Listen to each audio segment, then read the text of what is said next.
February 1959, 9 experienced hikers set out into the Ural Mountains of the Soviet Union. They were skilled, they were prepared, they were never supposed to disappear.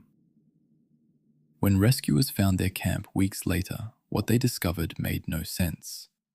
And more than 60 years later, it still doesn't. The group was led by Igor Dyatlov, a 23-year-old engineering student at the Ural Polytechnical Institute. His team of 9 were experienced mountaineers. Several had completed expeditions at this level before. Their goal: reach the summit of Otorten, a peak in the northern Urals. A Grade 3 difficulty trek, the highest category in Soviet mountaineering. They set out on January 23, 1959. By February 12th, they were expected to send a telegram from their destination. No telegram arrived. A search party was dispatched on February 26.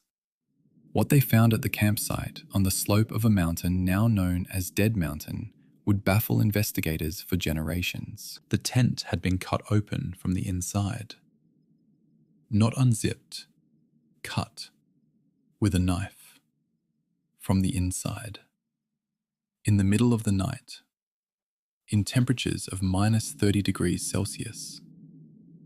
The hikers had fled into the forest barefoot, in their underwear, abandoning everything: their boots, their clothes, their food, their warmth. The first 2 bodies were found 1.5 kilometers from the tent. They were at the base of a large cedar tree. The branches had been broken up to 5 meters high, as if someone had been desperately trying to climb it. Their hands were burned. There was no fire nearby large enough to cause those burns. 3 more bodies were found on a slope between the cedar and the tent, as if they had been trying to return to camp and simply stopped. The final 4 were found months later, buried under 4 meters of snow in a ravine. And these were the ones that made no sense at all. 2 of the 4 had massive internal injuries, crushed ribs, fractured skulls, but no external wounds, no bruising, no lacerations. The force required to cause those injuries, according to the forensic examiner, was comparable to a car crash, but nothing had hit them. Nothing external had touched them. One of the women was missing her tongue. Not cut, missing, gone.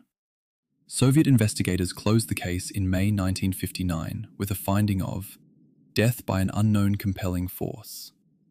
The files were classified for decades. Over the years, investigators have proposed avalanche, infrasound, military testing, a katabatic wind event, and hypothermia-induced paradoxical undressing, a real phenomenon where freezing people tear off their own clothes. In 2019, Russian prosecutors reopened the case. In 2021, they officially concluded avalanche. Many experts disagree. The tent's position, the lack of snow displacement, the direction the hikers fled, none of it is consistent with an avalanche. The missing tongue, the car crash injuries with no external marks, the burned hands with no fire, the cut tent. Some signals don't resolve into clean answers. The Dyatlov Pass is one of them. 9 people walked into the Ural Mountains in 1959. We know they died. We know they were terrified.